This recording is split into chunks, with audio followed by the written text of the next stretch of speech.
The Social Security Administration will never sit you down and explain this. Your financial advisor probably glossed right over it. And most YouTube videos about Social Security are so focused on the basic break-even age, they completely skip the math that actually determines your answer. I'm Nicholas Hull, and today I'm going to show you the one calculation that changes everything about when you should claim Social Security. It's called the discount rate framework. And once you understand it, you'll realize that the standard advice, wait until 70, is not always right. In fact, for a lot of retirees, claiming early is the mathematically smarter move. But here's the thing. It depends entirely on one number, a number specific to you. And nobody talks about what that number is or how to find it. Let's get into it. Here's what most people hear about Social Security. Wait as long as you can. If you can hold out until age 70, your benefit is 32% higher than at 67 and 76% higher than at 62. So just wait, right? That advice sounds clean, but it ignores something critical. The money you collect early isn't worthless. It's money you can actually use to cover expenses, to invest, to protect your retirement savings from being drained during those early years. The real question isn't which benefit is bigger at 70. The real question is, what is the true value of early money versus delayed money? And that's a completely different calculation. There's a concept in finance called present value. It basically says that a dollar today is worth more than a dollar in the future, because today's dollar can be invested, spent, or used to protect other assets. When you apply that concept to Social Security, it completely changes the math.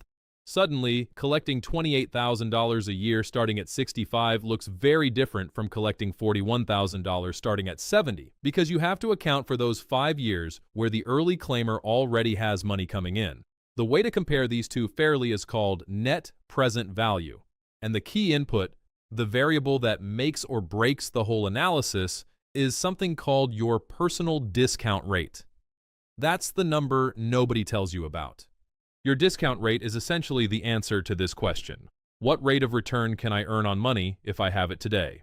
Think of it this way. If you claim Social Security at 65 instead of waiting until 70, you receive checks for those 5 extra years. What do you do with that money?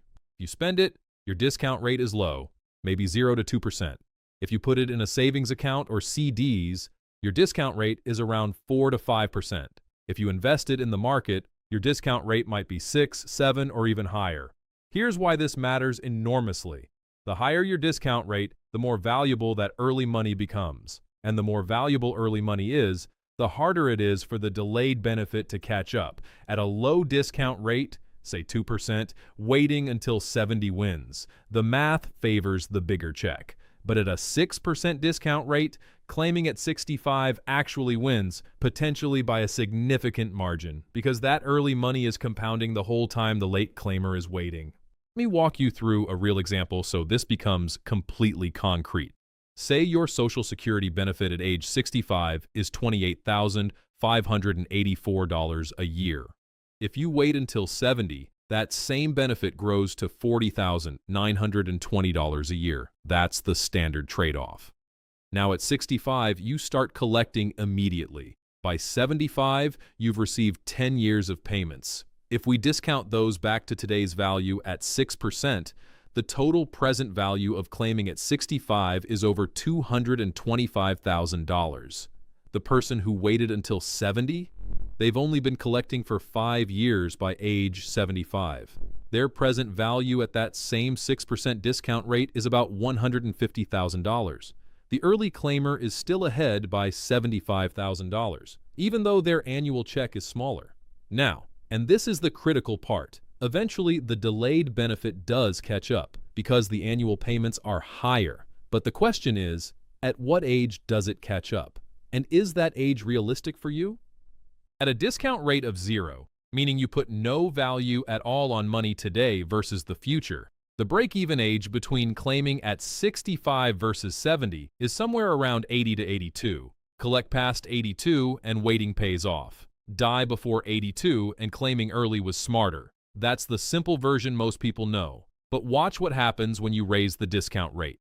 At 4%, The break-even pushes out past 85. That means the delayed claimer needs to live well into their mid-80s just to break even in present value terms.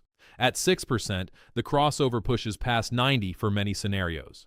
At that point, you're essentially betting that you live into your early 90 seconds for the wait until 70 strategy to have been worth it. And according to Social Security's own actuarial tables, the average American reaching age 65 today lives to about 84 for men and 87 for women. That's the average. Half the population doesn't make it that far. So the question becomes, are you betting on being above average, or are you making the decision that's right for most people? Here's how I want you to think about this decision. 3 steps. Step 1. Determine your personal discount rate.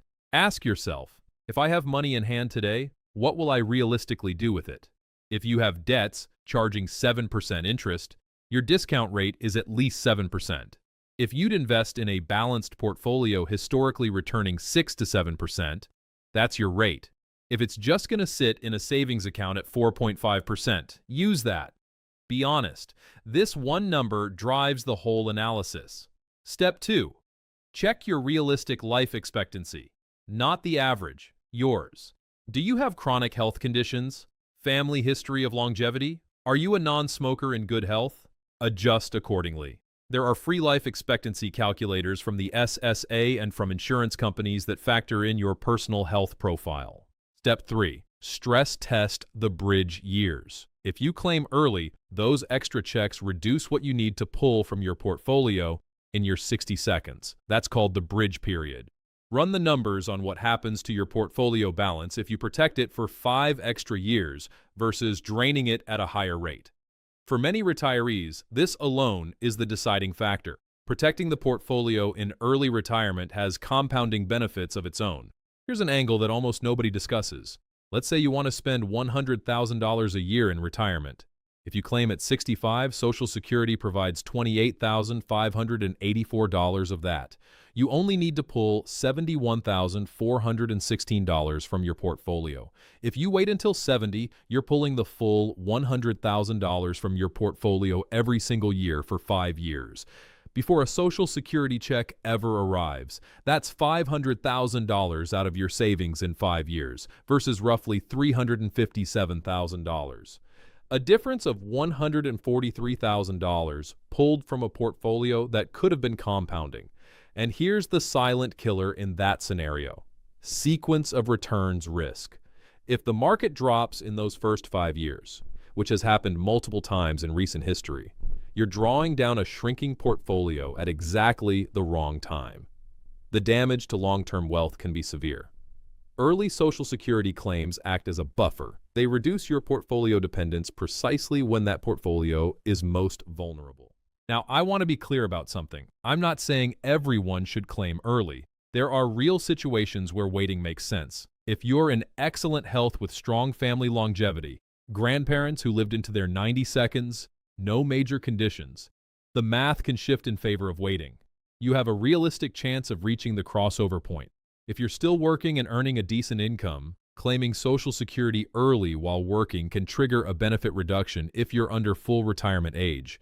The earnings limit is real and it matters. If you have a younger spouse who will outlive you and depend on your benefit as a survivor benefit, your decision affects them too. A higher benefit at 70 becomes their survivor benefit for the rest of their life.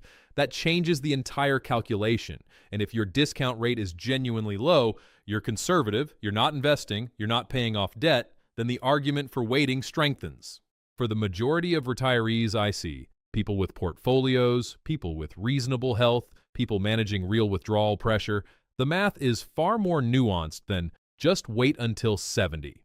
Social Security Administration has no incentive to help you optimize this decision. They pay out either way. Financial advisors often default to wait until 70 because it's conservative advice that protects them from liability. It's not necessarily advice that's optimized for your situation. Run your own numbers, use your own discount rate, factor in your own health, and look at the full picture. Not just the benefit amounts, but the portfolio protection value of claiming early. That's the math nobody shows you. And now you have it. If you want to go deeper on this, I've covered the Social Security Trust Fund timeline, the No Tax on Social Security Act, and how your benefits interact with your overall tax picture in previous videos. Links are in the description. If this video helped you see the claiming decision differently, hit like. It genuinely helps this channel reach more retirees who need this information. And if you have questions about your specific situation, drop them in the comments. I read everyone. I'm Nicholas Hull. I'll see you in the next one.